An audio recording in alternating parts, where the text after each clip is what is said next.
दोस्तों आज हम इस वीडियो में बात करेंगे कि नरक के कितने द्वार होते हैं।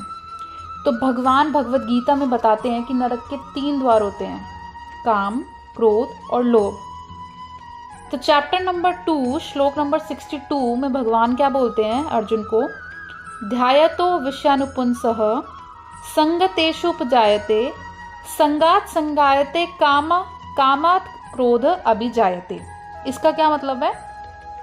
इंद्र विषयों का चिंतन करते हुए मनुष्य की उनमें आसक्ति उत्पन्न हो जाती है और ऐसी आसक्ति से काम उत्पन्न होता है और फिर काम से क्रोध प्रकट होता है। तो दोस्तों इसका क्या मतलब है? इंद्र विषयों का चिंतन करते हुए मनुष्य की उनमें आसक्ति उत्पन्न हो जाती है। मतलब कि हम मान लो कोई भी एक टॉपिक हमारे दिमाग में चल रहा है, हम उसको सोचते रहते हैं और उस सोचने के चक्कर में हमारी उससे अटैचमेंट हो जाती है, उस टॉपिक से। कोई भी टॉपिक हो, वो आप अपने लाइफ में जो भी चल रहा है उसका एक एग्जाम्पल आप मन में सोच लेना कि ये श्लोक किस चीज़ को रेफर कर रहा है, ठीक है।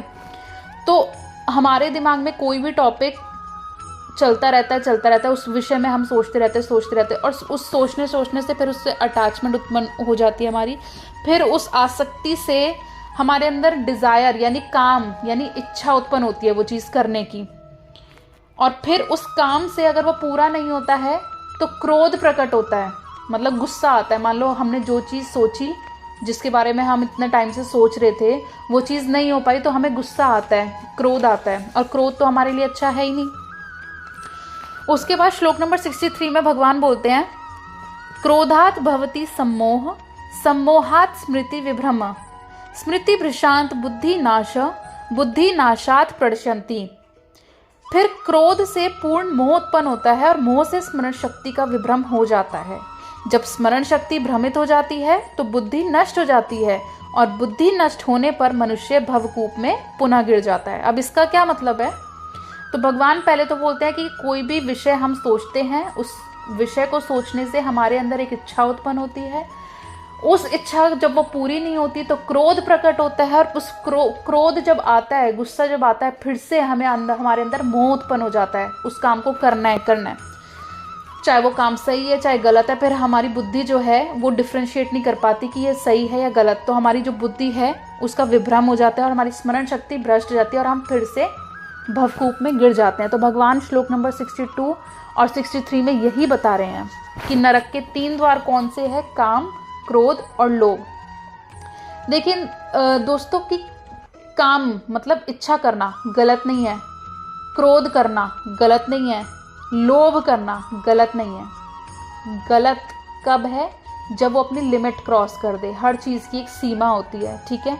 तो भगवान यहाँ पे उनका सल्यूशन भी बताते हैं। सल्यूशन क्या बताते हैं? श्लोक नंबर 67 में, इंद्रियाणाम ही चरताम यत मनः अनुविधीयते तत् अस्य हरित प्रज्ञाम वायु नावम इव अभ्यसी।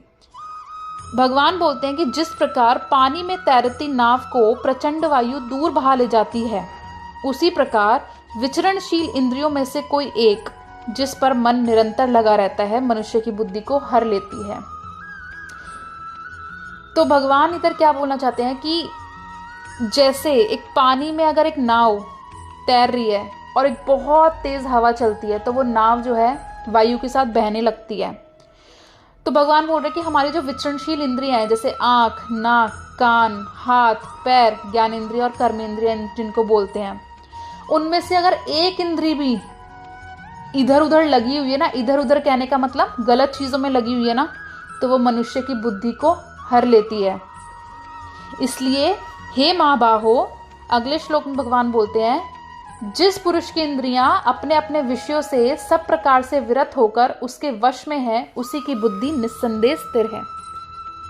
जो सब जीवों के लिए रात्रि है वह आत्म संयमी के जागने का समय है, और जो समस्त जीवों के जागने का समय है वह आत्मनिरीक्षक मुनि के लिए रात्रि है। सॉल्यूशन बता रहे भगवान, जो पुरुष समुद्र में निरंतर प्रवेश करती रहने वाली नदियों के समान इच्छाओं के निरंतर प्रवाह से विचलित नहीं होता और सदैव स्थिर रहता है, वही शांति प्राप्त कर सकता है, वह नहीं जो ऐसी इच्छाओं को तुष्ट करने की चेष्टा करता हो। अब क्या कह रहे हैं प्रभु यहाँ पे इस श्लोक में जैसे समुद्र में जो भी नदियाँ जो बहती हैं वो सारी समुद्र में प्रवेश करती है, फिर भी जो समुद्र अपनी जगह पे रहता है वो पार नहीं करता। तो भगवान भी वही बोल रहे हैं कि हमारे अंदर मन में करोड़ों इच्छाएं उत्पन्न होती हैं, जन्म लेती है करोड़ों, मतलब एक सेकंड में मिलियंस ऑफ थॉट्स आ जाते हैं हमारे मन में। तो भगवान बोल रहे हैं कि वो आएंगे, ठीक है, वो आएंगे, लेकिन वो तुम पर डिपेंड करता है कि उन इच्छाओं को तुम पूरी करना चाहते हो या उन इच्छाओं को तुम इग्नोर करना चाहते हो। भगवान यहाँ पे ये नहीं बोल रहे कि नहीं तुम्हारे अंदर कोई इच्छा जन्म ही नहीं लेनी चाहिए, तुम्हारे अंदर थॉट्स ही नहीं आने चाहिए। नो, वो तो आएंगे ही, मन का काम ही है ये। लेकिन भगवान यहाँ बोलते हैं कि वो हम पे डिपेंड करता है कि हमें उसको तवज्जो देना है या नहीं देना है। भगवान नेक्स्ट श्लोक में बोलते हैं, जिस व्यक्ति ने इंद्र तृप्ति की समस्त इच्छाओं का परित्याग कर दिया है, जो इच्छाओं से रहित रहता है और जिसने सारी ममता त्याग दी है तथा अहंकार से रहित है, वही वास्तविक शांति को प्राप्त कर सकता है। अब देखो, यहाँ पर इसका मतलब ये नहीं है कि जो सारी इच्छाओं से रहित है मतलब कि इच्छाएं होनी नहीं चाहिए, नहीं, इच्छाएं नहीं रहेंगी तो फिर हम काम कैसे करेंगे। भगवान का कहने का मतलब यहाँ पे ये है कि जो इच्छाएं हमारे मन में हैं, जो इच्छा हम करते हैं, वो अपने लिए नहीं, अपनी इंद्रिय तृप्ति के लिए नहीं, अपनी सेल्फ सेटिस्फैक्शन के लिए नहीं, बल्कि मेरे लिए कर्म करो, ठीक है, मेरे लिए कर्म करो। अब दो इंसान है, मैं आपको एक एग्जांपल देती हूँ। दो इंसान है, दोनों सेम कंपनी में जॉब करते हैं, लेकिन एक इंसान जो है वो भौतिकवादी है यानी सांसारिक है, दूसरा इंसान जो है वो आध्यात्मिक है, वो भगवान पर विश्वास करता है। सेम दोनों वही काम, दोनों को सेम सैलरी मिलती है, दोनों को मंथ एंड में सैलरी मिलती है, लेकिन एक की नीड क्या है कि मैं इससे मज़े करूँगा, जब सैलरी आ जाएगी तो मैं शॉपिंग करूँगा, मैं मूवी देखने जाऊँगा, मैं यहाँ घूमने जाऊँगा, मैं क्लब जाऊँगा, मैं ये खाऊँगा, मैं वो खाऊँगा। वहीं जो दूसरा व्यक्ति है, जो स्पिरिचुअल इंसान है, आध्यात्मिक इंसान है, वो क्या सोचेगा कि अच्छा मुझे ये सैलरी आएगी तो मैं इतना दान करूँगा, अपने घर के लिए मैं ये ज़रूरतें पूरी करूँगा और मैं इससे प्रसादम बांटूँगा। तो दोनों की इच्छाओं में, दोनों की इंटेंशंस में फ़र्क है। तो भगवान यही बोलते हैं कि इच्छा रखो, लेकिन तुम मेरे लिए रखते हो या अपने लिए रखते हो, वो मैटर करता है। तो सिमिलरली काम, क्रोध और लोभ, जो हमारी इच्छाएं भी होनी चाहिए वो भगवान के लिए होनी चाहिए। हम जो भी कार्य करें वो भगवान के लिए कर रहे हैं।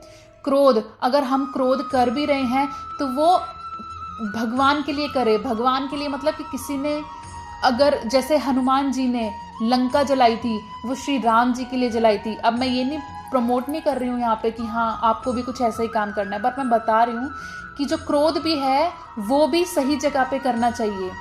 और लोभ हमें इस चीज़ का होना चाहिए कि हम भगवान की कैसे प्राप्ति करें, हम अपना भजन कैसे अच्छा करें। तो दोस्तों, आज की इस वीडियो में बस इतना ही, मिलेंगे नेक्स्ट वीडियो में। Thank you.